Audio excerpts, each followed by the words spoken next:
Standing in the puddle. Hi guys, it's your girl Yummy.com. Thank you for joining me, my internet friends, and welcome. This is clearly a new set, a new place that I'm filming. Angle's a little bit wider, probably gonna take it in, and you could probably see how messy my bed is, and my Shooky pillow and the lot of it. I'm like packing for LA, which is like a little bit stressful, and you've probably already seen that video, but at this moment I'm packing for LA, so it's a lot. But however, I wanted to do something because the year is coming to a close.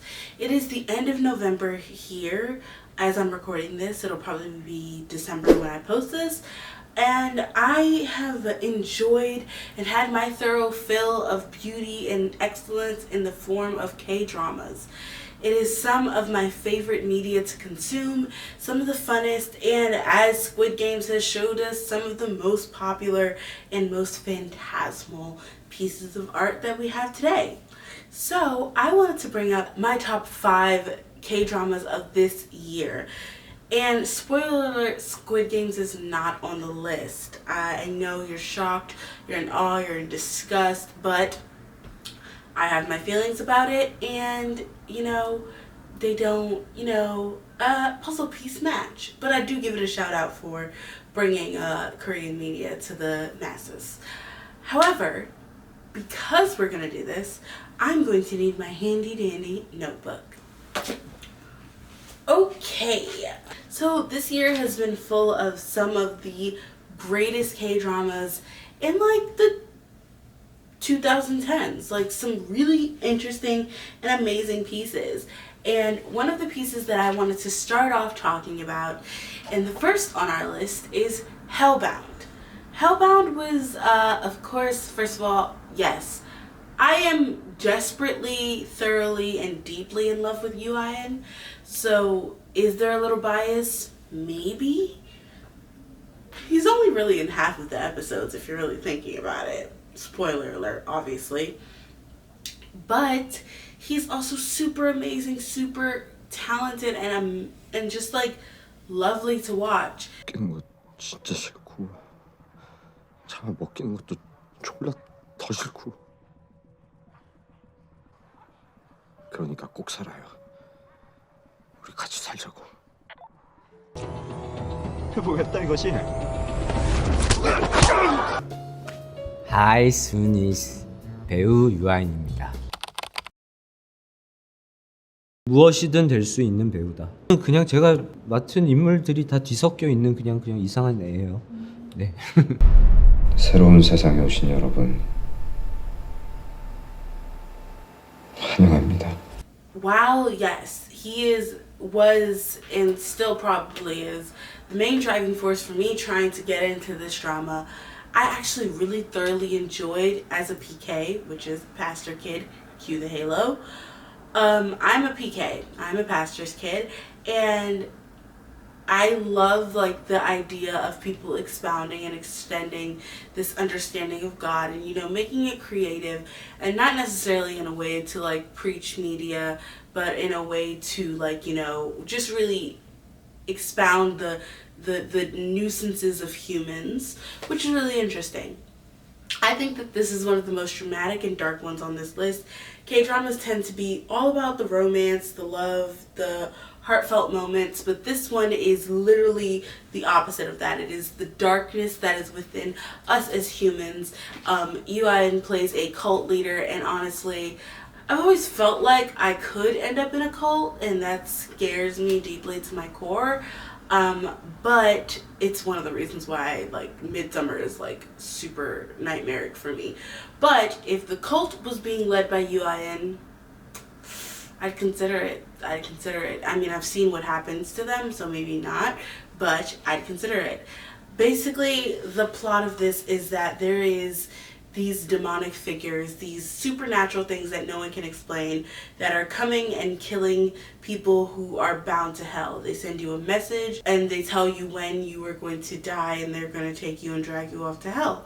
So UIN plays this really interesting character who is been preaching this gospel for like about 10 years and is like kind of trying to warn the masses and tell the people, but once they see it for themselves, they kind of then they start to believe him and kind of regard him as this messiah kind of character trait.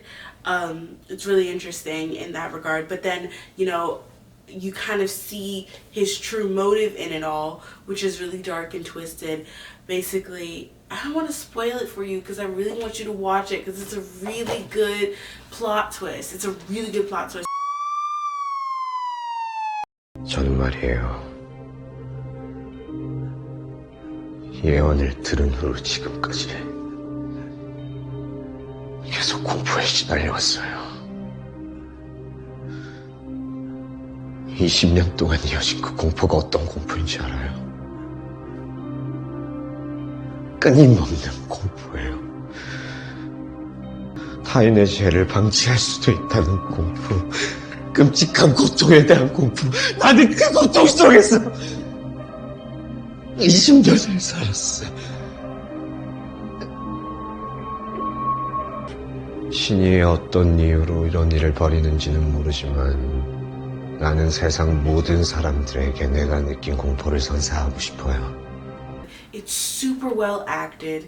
And furthermore, there's a lot of great acting from Ulain, especially. Oh I yeah, love his acting was crazy. Yeah, Like, I think this is one of his best acting performances. I mean, his acting is always great, Yeah. but like this one, yeah, he was really into the character. yeah. He And- was really a cult leader there. And he told the media actually that he was really, really excited as soon as he read the script. He was like, I can't wait to film this. I can't wait to be be a cult leader. Exactly. I would say the only thing the reason why it's like not my favorite of the year is that I'm a big sucker for romance, so I would really like a little bit more romance, but I understand why there wasn't. It was really a heavy topic and a big bite to chew, but it was really good.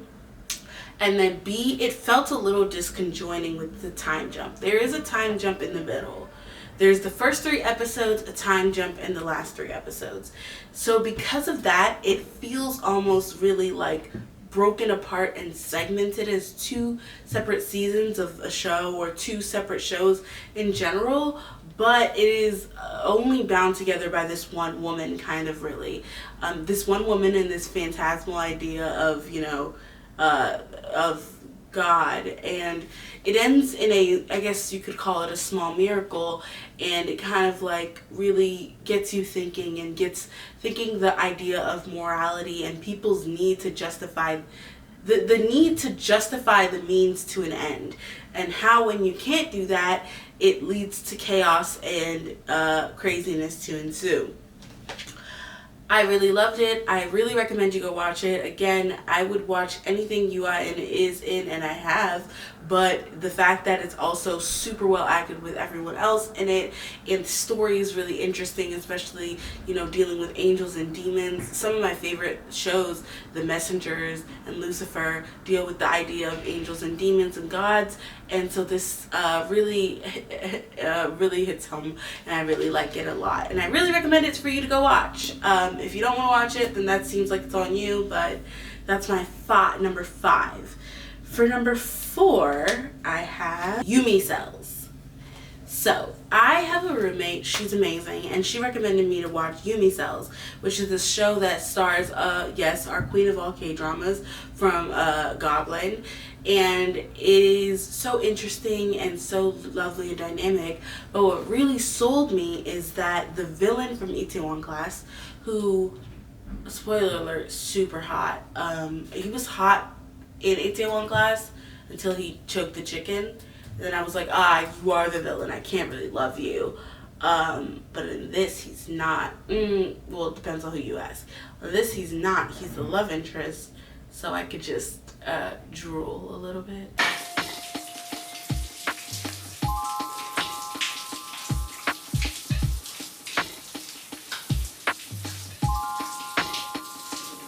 And he had like long hair, which if you know me, which none of you really do, I love a man with long hair. It's amazing, it's beautiful, it's effervescent and ethereal. So I was completely bent and turned for this show. But the reason why I'm putting it on the list, other than it being a classic K-drama love story, is that it has a twist. There's an animation portion, and I'm a sucker for animation.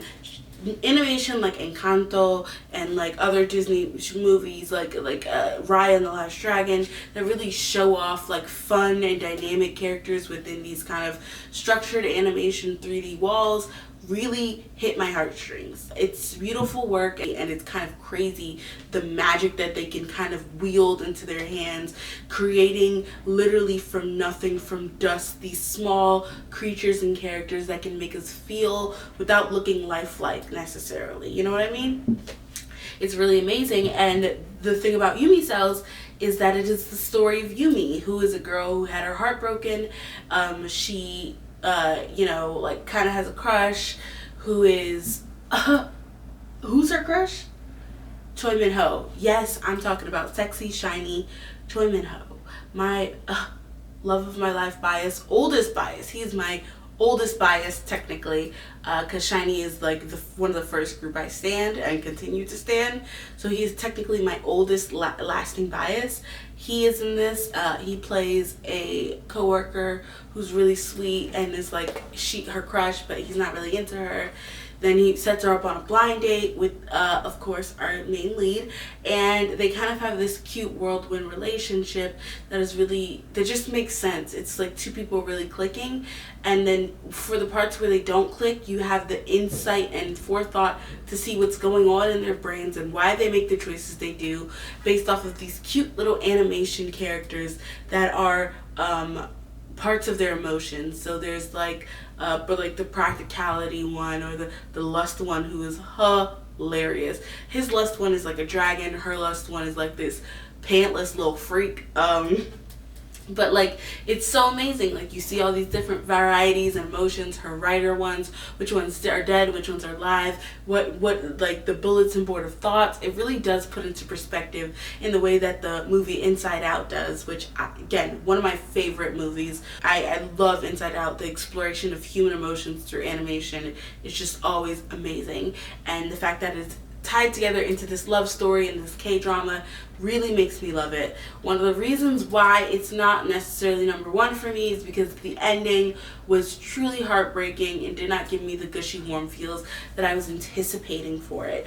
But then it is also based off of a comic, so, and it's getting a season 2. Like it did end with like saying see you in season 2, so like it's based off of a comic, so I guess they couldn't skew that much, but I just really wanted it to like end the way I wanted it, and it didn't, and that hurt me.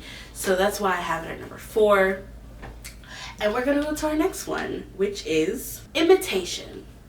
Imitation is a okay, I'm gonna tell you first how I got into Imitation.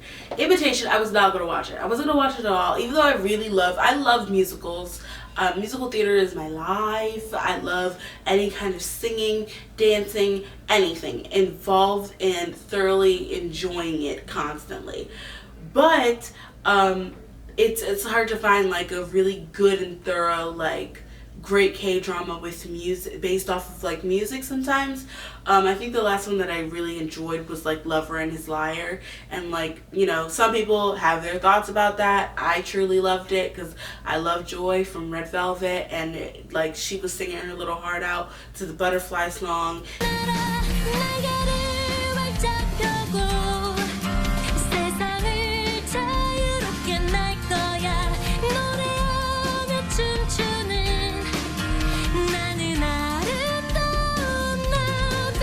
However, Imitation, I was like, I don't know, it seems a lot, like there's a lot to the plot right now, and I'm not sure if I can personally deal with it in my soul. But then I found out a group that I do bias. They're not my old biases, but they are in fact my biases.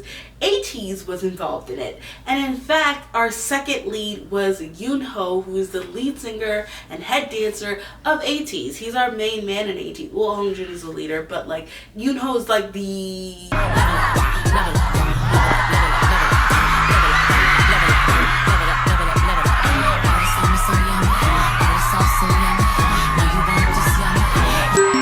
I would say the same way that Namjoon is the leader of BTS, but like when you think of BTS, everyone goes to Jungkook. It's kind of like that.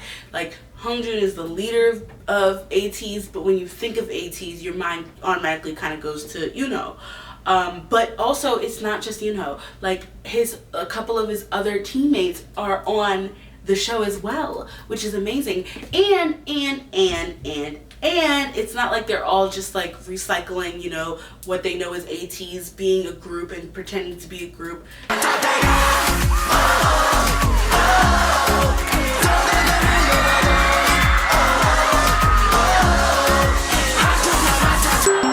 No shade to Astro. I know they love to do that when they're acting. No shade to EXO. I know they love to do that when they're acting. However, it's a little bit different because, you know, they're adding certain characters in who aren't originally in the group. Our baby Maknae, who sings like an angel and cracks fruit like a demon, is on a whole different like singing crew, and it's amazing. The music is super amazing. And I'm gonna tell you what it's about. Sorry, I did miss that. It's basically about this girl who ends up joining a group that is about to debut last minute because one of the other members has passed away. By passed away, I mean she killed herself. We will put a pin in it. We'll get back to that later. I know, dark, but yes. So they don't necessarily know that this girl has killed herself. They just know that she has quit. They're about to debut as Omega 3. Yes, they're about to debut as Omega 3, and they get carted off of the stage, and their debut is killed in the dead tracks because they find out that the trainee that passed away and killed herself was a part of Omega 3, the girl that she replaced. So, moving forward, there is in fact another band who is more popular. I would call them particularly the EXO of this all. I guess you would say they're the BTS because they're the biggest group at the time, but I would say they give me more EXO vibes, especially when EXO was doing like their dark concept, like EXO Planet, Hey Mama, like those kind of vibes is what they give me. This group, and this group's leader or like main guy who's like the face, he's like kind of old friends with the girl who's in Omega 3, the group that eventually never debuted. And you know, they have this little love story, really cute. Our second lead is in a different group who's like kind of on the like is kind of mid-tier popular. I would call them, like if I were to compare each group, I would say Omega 3 is like Dreamcatcher, you know, a group that wasn't super popular and then had to re-debut essentially and became way more popular, especially with like the theme of being their authentic selves. I would say they're even like a BTS mixed with Dreamcatcher, you know, that rise to popularity based off of authenticity and personality and talent as well. Like talent is obviously a big part of it as well. So they're like a Dreamcatcher BTS mashup is Omega 3. That's what I would compare them to. The other group, which is Shax, is very popular. They're the ones who give me big EXO energy, you know, that big daddy EXO energy, you know, just dominating. And you know, sometimes they have scandal, but the scandal is never as big as people try and make it out to be, i.e. Chen having a baby. Congratulations, Boo, on your second one. And then I would say the Sparkling group, which is the third group that our second lead is in, they give me like kind of a Astro? Yeah. It's not necessarily that they're not popular or talented, it's just for some reason, you know, not everyone is hitting the play button like they should, you know? So that's kind of the vibes that I get from that. But it's a really beautiful story. There is some great characters. There's some great idols in it. It's an idol drama, which is amazing because then you can support your favorite singers in an acting role. 듣는다면 나에게로 와주오 그대여 난 기다립니다.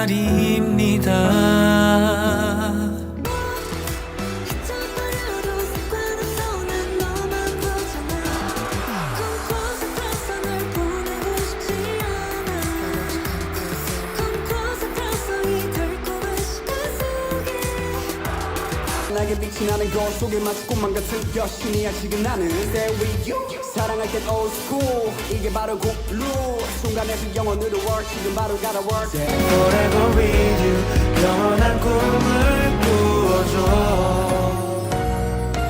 오늘 이 밤에 제일 예쁜 별은 너야 이젠 저 밤하늘 위에 환한 빛이 되어 너와 내 별 사이 손을 이으며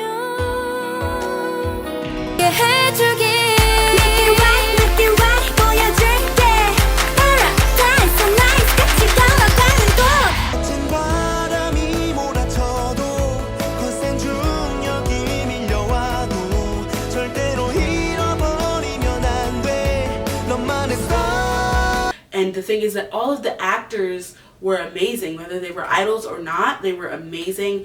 And then they also all performed on like music core, which was amazing. So they had to perform actually as idols, which was amazing.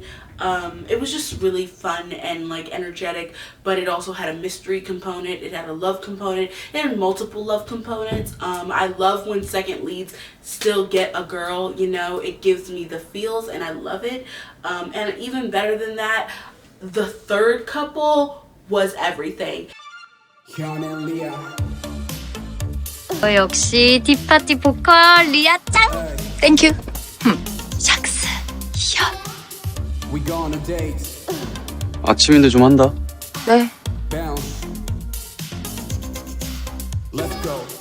전화에서 들려오는 그대 낮은 목소리는 언제 들어도 나에게 다정하게 들려요. 저한테 관심 없다고 했죠? 아니에요? 아니, 난 그게 그러니까 선배만 모르겠으면 그냥 나 따라와요. 싫어요?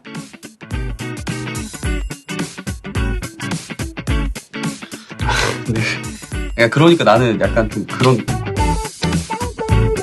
아이고 얼굴 빨개져.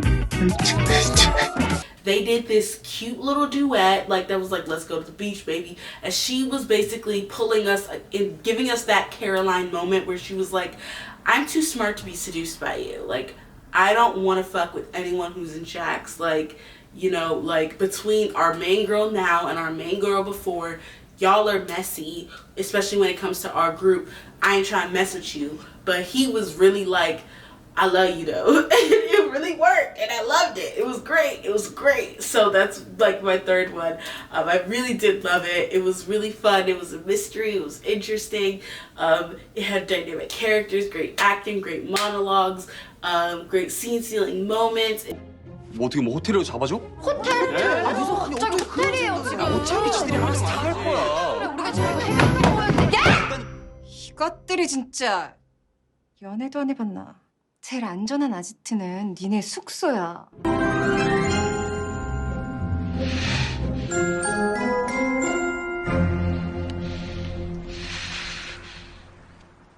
컷! 오케이. 야 박정근!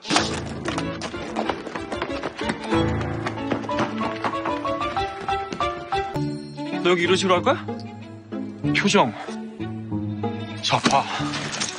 네가 좋아하는 사람이 다른 사람이랑 저기서 막 저러고 있다고 생각을 해봐. It just really also had an underlying message of like the system in which we treat our idols, and currently, especially in, well, obviously not our idols, but like the idols in Korea currently, especially with trainees and that whole system, is not necessarily working as well as it should. And they have this line about, you know, it feeling like somehow you're holding someone's dreams hostage. And it's a really interesting concept. I think if more people were to like look into it and really dive into it, like I think it could really make a big difference in like how trainees are treated and are brought up through companies, and that's really important, and I think that's really like an important thing to think about. 그리고 날 아리마야. 어지럽게 쌓인 생각은 저 She at first came off as heartless and selfish, but really just had a hard time expressing herself, supported the main couple when they decided to actually get together. She took care of her trainees, left her company to make sure her trainees were okay, the people under her were okay. 이게 무슨? 어머, 명패도 가짜였나봐? 바로 보겠네. 이런 미친. 이제 기억나? 나 미친년이잖아. 대표님 진짜 인생을 살아. 나 혼자 고고하게 중심 못 옮겨. 우리 관계는 끝이야. 난 비즈니스 안 해. 뭐? 우리 계약 파기는 나 아니고 황 대표. 당신이야. 소송하시려면 1, 2변호사 붙여요. 시시하게 가짜 들이밀지 말고. 오케이? 갈 데 없는 저희들 챙겨주신 것 정말 진심으로 감사합니다, 선배님. 뭐야, 촌스럽게. 고마우면 갚아. 내년엔 MML 같이 서자고. 네. 그렇다고 목숨 걸지 마. 그냥 놀면서 해. 놀면서 딱 나오면 잊어버려. 오케이? 네. 화이팅. 출발. 화이팅. And she really just was caring and awesome and funny and hilarious and saved the show, even though it didn't need saving. Number 4 for me is I am a sucker for a historical drama. I love a historical drama. This year we had a lot of good ones. Lovers of the Red Sky. Like, you know, you had a really good, healthy, like Inspector What's-A-Face, like a really good, healthy, meaty, hearty casing of historical dramas, basically, is what I'm trying to say. However, the one that had me literally dying and rolling of laughter constantly, all the time, was Mr. Queen. Mr. Queen, I did not watch for a very long time because I am not a fan of body swapping. Like, Freaky Friday is where that shit cuts off for me. Like, I don't like body swapping because it just is too convoluted, too complicated, especially when it's like body swapping, gender swapping, body swapping, because it adds too much of it to it. But somehow, I saw like a clip somewhere.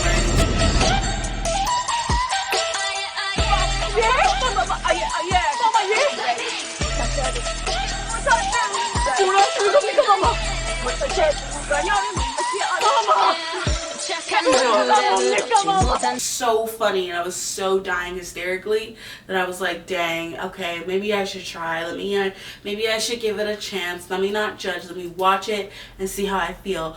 And this was amazing. It was so freaking good. I loved it so much. Like, it was the correct amount of body swapping for me, which is little to none. Basically, there's this haughty, annoying chef who he cooks for the Blue House, which we barely see, and he gets framed for something. And when he like is making his escape, he jumps off of the balcony into the pool. When he jumps into the pool, he jumps into the body of the current queen of this Joseon dynasty, and he's just like not believing what's going on. And then he's also like having to work this whole world with the little history knowledge he actually remembers, and also, you know, trying to be the queen, you know, while being a straight man in a woman's body, you know.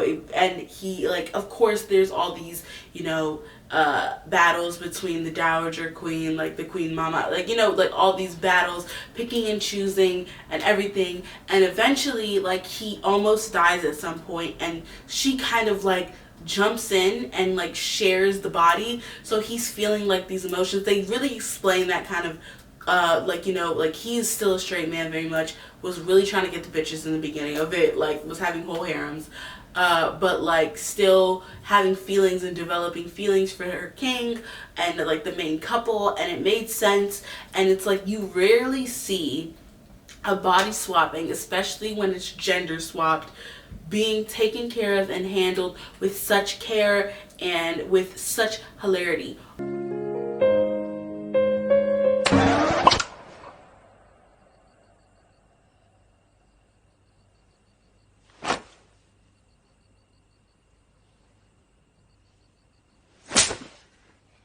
작작 좀 해, 이 여자야!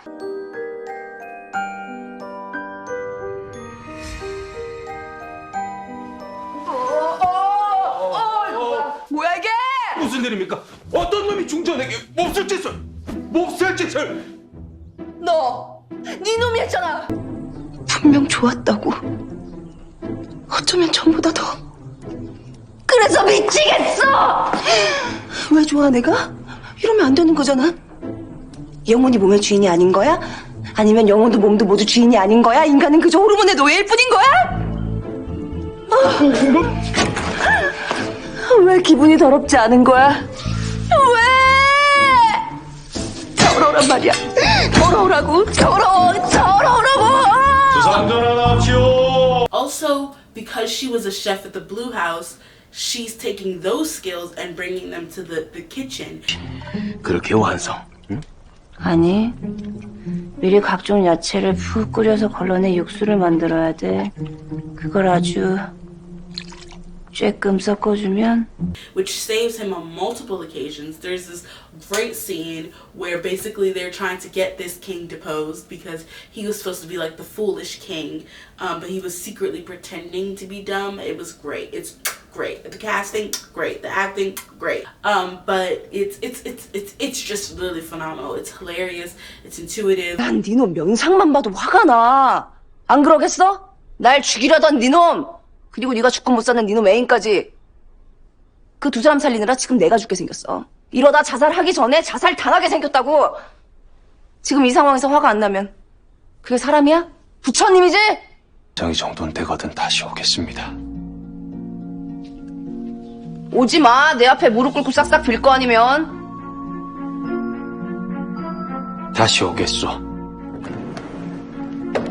저게 오지 말라니까.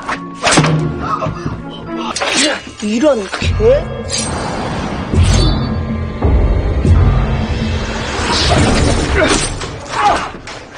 오예 씨. 이래서 피해자 코스프레가 무서운 거야. 괴물이 되는 줄도 모르고 매일 조금씩 괴물이 돼가니까. 저 작은 희생으로 큰 희생을 막은 것뿐입니다. 작은 희생?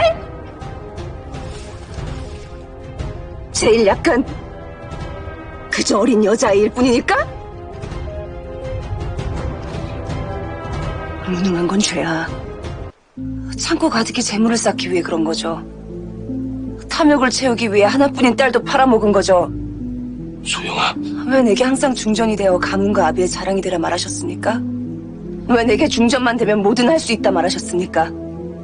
어머님의 죽음에 대한 죄책감으로 몸부림치는 내게 왜 자꾸만 당신의 꿈을 말하셨습니까? 내가 무슨 심정으로 그날 밤 호수에 몸을 던졌는지 아십니까? 여태 내 삶이라 여겨왔던 것이 전부 거짓이다. 내가 꾸어온 꿈조차 내 것이 아니다. 나는 모든 것을 실패했다. 그래서 나를 버린 겁니다. 네가 이 여자를 죽이려 한 그 행동에 대단히 정당하신 이유가 있으시다. 이 말씀이셔? 웃기시네.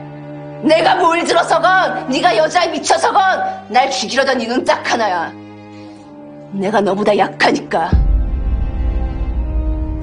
내가 너보다 센 놈이었으면 그렇게 쉽게 덤비지도 않았어. 쉽게 죽일 수 있으니까. 내가 너보다 약하니까. 그게 진짜 이유야.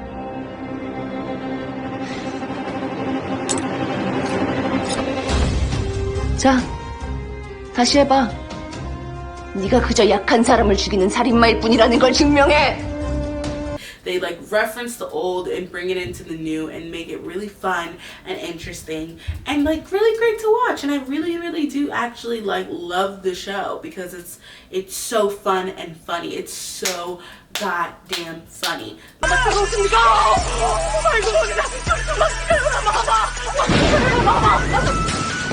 뭐야? 하필 이 타이밍에 우르르 쾅쾅? 하늘이 도와줬습니다. 구해라! 내 골반에 물러가면 왜 쏟아 부어라! 드디어 에이씨, 그만 좀 따라다녀. 네가 CCTV야? 사생팬이야? 에이씨. 어전위에서 보세요. 흘리지가 않다. 없어. 어디 갔어, 내 거? Like, yes, there's like some a little bit of like, they're trying to court the war, like not court. They're trying to like avoid the war and like do all these things and like go from here to there. But at the end of the day, it's a core romance between a king and a queen whose body's been body swapped, and it's super funny, super hilarious. Again, I highly recommend it. And then, before I mention my last one that I really, really recommend and why I recommend it, I do have two, like, kind of three honorable mentions. I mentioned Squid Games before. I feel like I have to give a nod to Squid Games because even though I wasn't particularly in love with it, the visual aesthetics of it all was amazing. The tying in Korean, like, childhood games and, like, all of those things were amazing. They definitely made me fall in love with two characters in particular. Just two. Everybody else, I mean three, kind of, maybe, but mainly two, who both died. But like, kind of whatever. So Squid Games really did have that impact for me. I want to give a shout out to Hometown Cha Cha Cha because while I did, I love the idea of the dimple couple. I love when both people in the couple have dimples. I also love Oh My Venus, which she was in so much. It's one of my repeat go-to dramas where I feel comfort. I watch What's Wrong with Secretary Kim, Legends of the Blue She, Oh My Venus. Like, those are the ones that I go back to and rewatch and like really give me like all the feels and the happy tinglies. So of course I loved her. I loved him despite all that drama that happened. I'm glad it's cleared up. Bish Bosh done. But I want to mention Hometown Cha Cha Cha, not because of the main couple, which they acted very well. Sometimes they were super annoying and cutesy once they got together, but it was well acted. But what I really want to give a shout out to is something that I've seen isn't always well acted in TV and movies in general, and that's the child actors. Those kids had me. Those kids had me 100%. Little Bora, I loved her little blonde bob. She was giving me everything. She was giving me energy. She was giving me life. She was giving me what I needed constantly. When she sang at the talent show, I was there. She was giving me the feels. Her little best friend whose tooth she knocked out, he was so much, his story, I was so invested in that little boy's story, like the story of his mom, his divorced parents, and then when they like finally got back together and he felt like he had to hold in and control his emotions, and he ended up crying. I'm sorry, I'm spoiling stuff, but it was amazing. And then let's not forget our girl, our queen. I love that girl who was like, she was like the #1 fan of like whatever group it was. I can't even remember what the group was. There was like a idol group that she was like the #1 fan of. She's the daughter of the guy who owned the coffee shop who used to be a singer. She was giving me everything, giving me life, she was my favorite character hands down. Whenever she came on the screen, I was here for it. I was down for it. I loved the story. I loved it. I was like, give me more of her. Give me everything of her. Love her. And then like I realized, I was watching like OGD TV. I realized it's the same girl from that show, from that YouTube channel. Like I love the video where IU, because she's a big fan of IU, and so they brought IU in to like trick her. Loved that video. She was also recently in The Gentleman and Young Lady. She was the little girl before she was grown up, and she was real sassy and shiesty in that, and I love that she's getting more acting roles as she deserves, honey, as she deserves. I want her to be the nation's next little sister, you know what I mean? Like, I love it. I love it for her. She's such a talented actress. She seems like such a sweet girl, and I really love the child actors in that.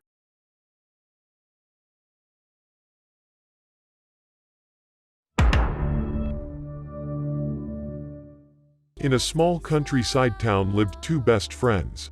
They stayed together through thick and thin. They were each other's first love.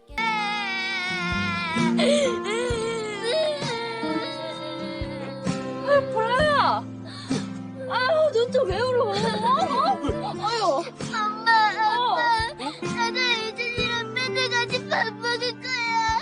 유진이랑 같이 살 거야. 유진이 안 외롭게 해줄 거야. 저기 보라야?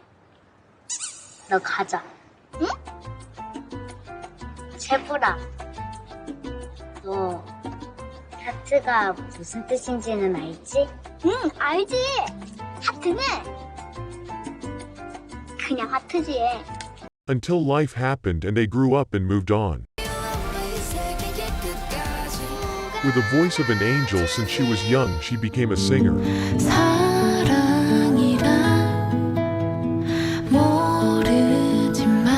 And with a genius-level intelligence, he went on to be CEO of a multi-millionaire company. What happens when they reunite as spokesperson and CEO? Will their childhood love bloom into something more? 아, 지워야 되겠다. 이뻐 괜찮은 것 같아. 그래? 진심이야? 왜 이상해? 이쁜데?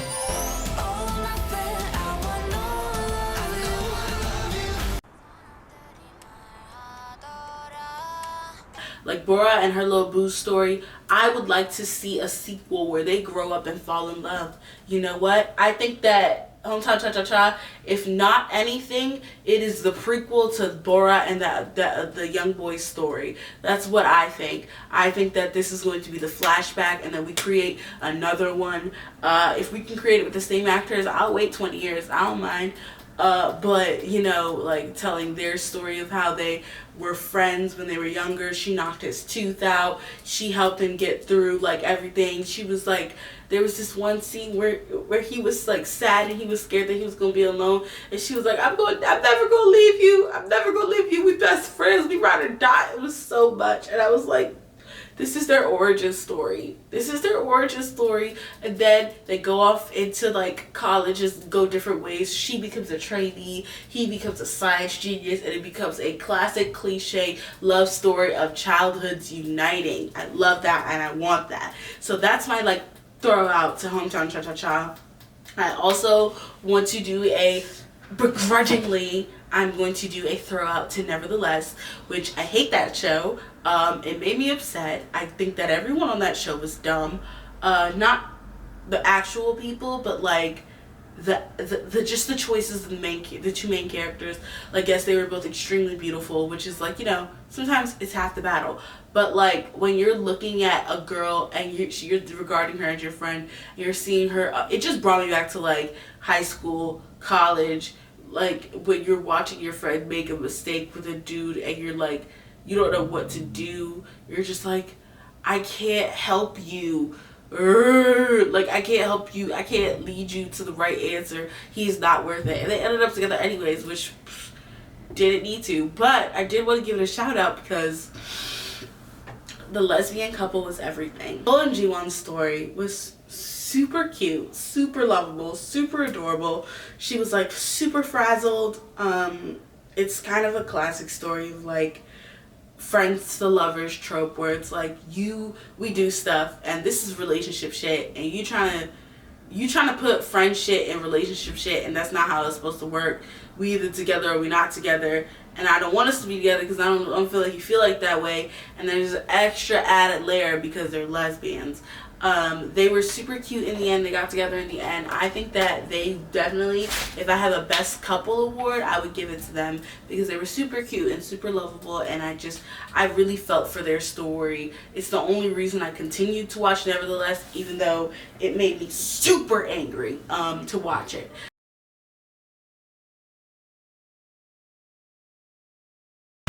할게요. 카운터.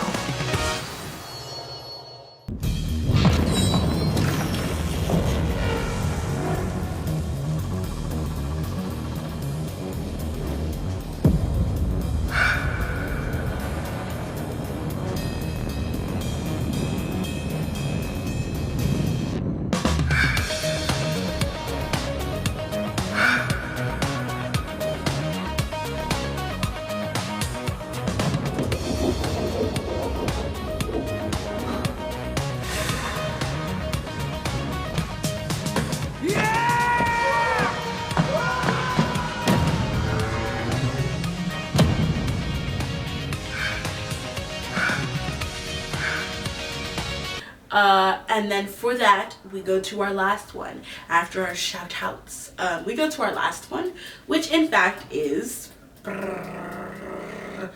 Light on Me. So, for those of you who are here, I'm sure you're confused. You've never heard of Light on Me. Probably. Most people probably haven't.